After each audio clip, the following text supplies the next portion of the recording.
semuanya, halo, selamat datang di podcast. Podcast apa tuh? Podcast Citato, yeay. Jadi nih kira-kira kita mau ngapain nih hari ini? Ngapain ya? Enakan kita kenalan dulu kali ya. Nah, mulai dari gue nih, gue Elizabeth, for shortnya Babet. Kenalin dong kalian siapa? Hai guys, kenalin nama gue Iren. Kalian bisa manggil gue Iren aja. Halo teman-teman semua, kenalin gue Metik Evanus. Biar kita lebih deket, panggil aja gue MK.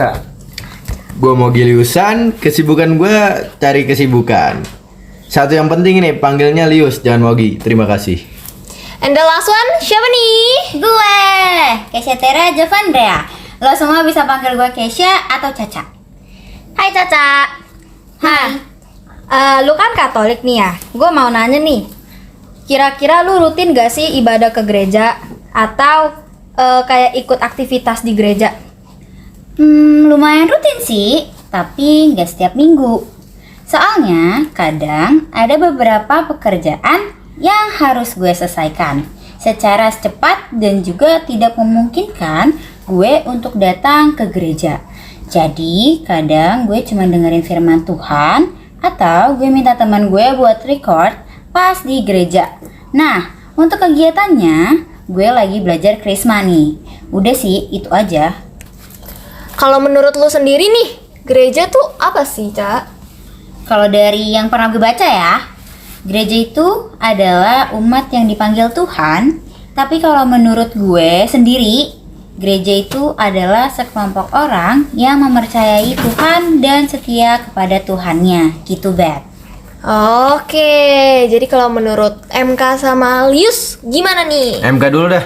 Oke deh. Gereja kalau menurut gue ya, paguyuban kaum beriman yang saling memiliki ikatan, memiliki tujuan dalam mendekatkan iman dan mendapatkan baptis curahan Kristus. Kalau dari gue sendiri sih gue kurang ngerti sebenarnya nih ya. Intinya mah gue tahu artinya persekutuan orang-orang beriman. Udah itu doang. Oke, jadi kalau berdasarkan jawaban dari teman-teman kita tadi, berarti gereja itu bukan cuma tempat ibadah, tetapi tempat persekutuan umat Allah. Bener gak sih? Bener gak, Bet? Bener banget nih. Jadi gereja itu asalnya dari kata Latin yaitu ecclesia yang berarti perkumpulan atau pertemuan. Oke, tadi kan kita udah tahu nih arti gereja. Sekarang kira-kira kalian tahu gak maksud dari pernyataan gereja sebagai umat Allah? Oke, yang pertama kita tanya yang Katolik dulu nih. Yuk, Caca. Oke, kalau menurut artikel yang pernah gue baca ya, gereja sebagai umat Allah itu menekankan bahwa gereja bukan organisasi manusiawi, namun merupakan perwujudan karya Allah yang konkret, gitu.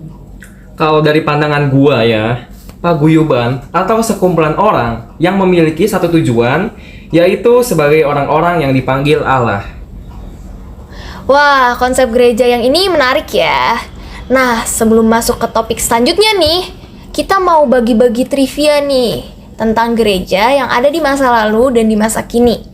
Jadi, Iren jelasin dulu dong tentang gereja yang hierarki sentris. Oke, tapi gereja hierarki sama sentris itu sama kan sama gereja model piramidal? Iya, sama. Oke, kalau dari yang pernah gue baca ya, seperti dari sebutannya yaitu gereja model piramidal memiliki struktur piramidal, jadi dia tuh tertata dengan rapi.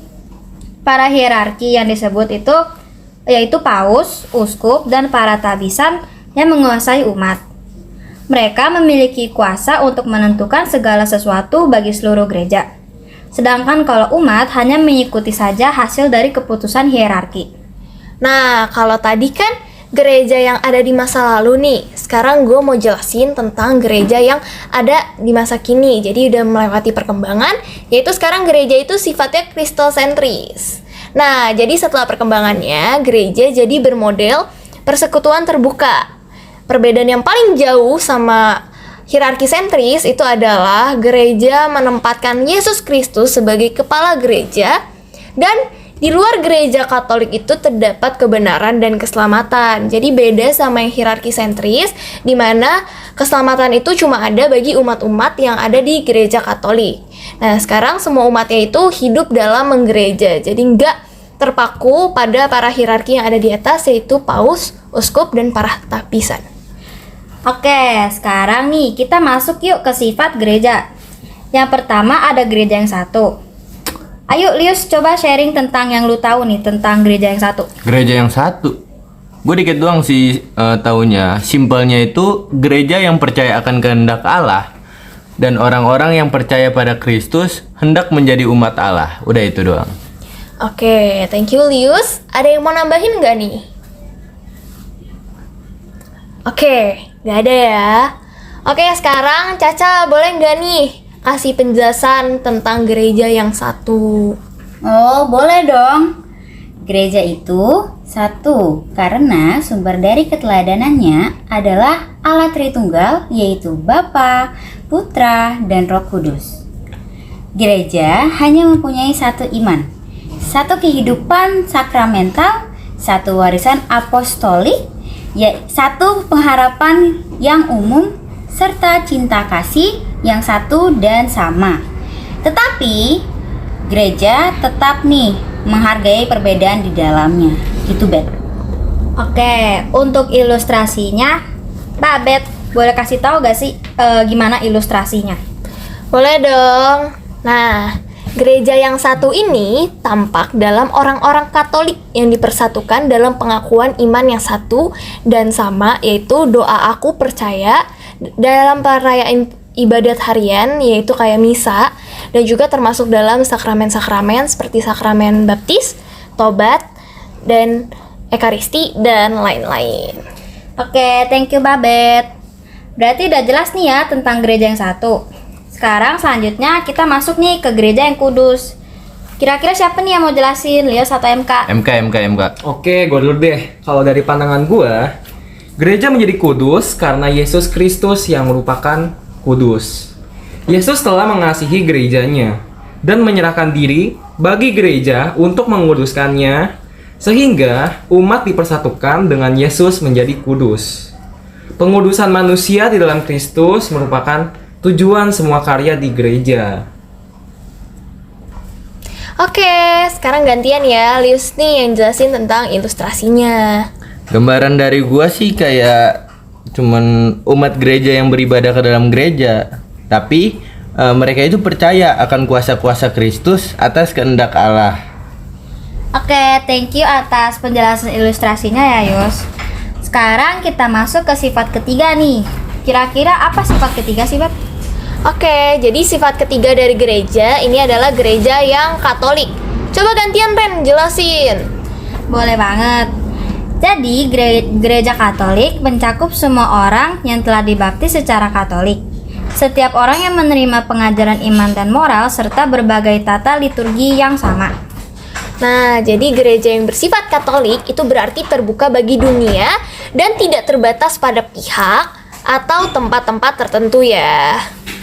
Bener nih, mau nambahin juga bahwa walaupun kekatolikan gereja tidak berarti gereja meleburkan diri pada dunia, tetapi tetap mempertahankan identitasnya. Nah, betul sekali nih. Tapi gereja juga sifatnya dinamis, dikembangkan dengan sifat terbuka dan menghormati kebudayaan dan agama lainnya. Kata Katolik berarti terbuka untuk apa saja dan siapa saja. Tapi kata itu harus dalam maksud yang berkehendak baik loh. Nah, berarti sekarang tinggal sifat yang terakhir nih, yaitu gereja yang apostolik. Mau bantu jelasin dong? Tapi sebelum kita masuk ke penjelasannya nih, kita perlu tahu apa artinya apostolik. Jadi, apostolik itu artinya yang diutus atau utusan. Gereja bersifat apostolik karena mata rantai ajaran sejak para rasul tidak pernah putus sampai saat ini. Mau nambahin dong? Boleh banget, Cak. Jadi, pada praktiknya, gereja selalu dengan saksama menyelenggarakan pengajaran iman atau penafsiran Alkitab dengan tenaga pengajar yang berkompeten dan berkualitas, serta menggunakan buku-buku resmi yang dicetak seizin uskup dan sudah dinyatakan isinya tanpa sesat. Oke, thank you Iren sama Caca penjelasannya tentang gereja yang bersifat apostolik. Sama-sama, Bro. Oke, karena penjelasan tadi itu merupakan yang terakhir, saatnya kita penutupan. Ya, udah beres. Oke, sampai jumpa di kesempatan selanjutnya, teman-teman. Jangan Dadah. kangen ya guys. Dadah. Shalom. Tapi bohong. Sebelum ke benar-benar penutupnya, aku mau nyimpulin nih dari semua penjelasan yang udah disampaikan oleh teman-teman kita tadi. Jadi, kurang lebih, gereja perdana merupakan perkumpulan atau persekutuan orang-orang yang percaya dan beriman pada Kristus dan telah dibaptis. Orang-orang yang disebutkan ini adalah orang-orang pertama yang percaya pada Tuhan Yesus, merelakan diri untuk dibaptis, dan hidup dengan saling memperhatikan satu sama lain karena jumlah mereka belum terlalu banyak. Perdana berarti pertama. Gereja perdana itu adalah para rasul, Bunda Maria, dan semua orang yang percaya pada Tuhan Yesus dan mau dibaptis setelah khotbah Petrus. Oke, kurang lebih kesimpulannya seperti itu. Aku Iren mewakilkan teman-teman juga ingin mengucapkan terima kasih telah mendengarkan podcast kami. Aku pamit undur diri. Dadah teman-teman. Shalom.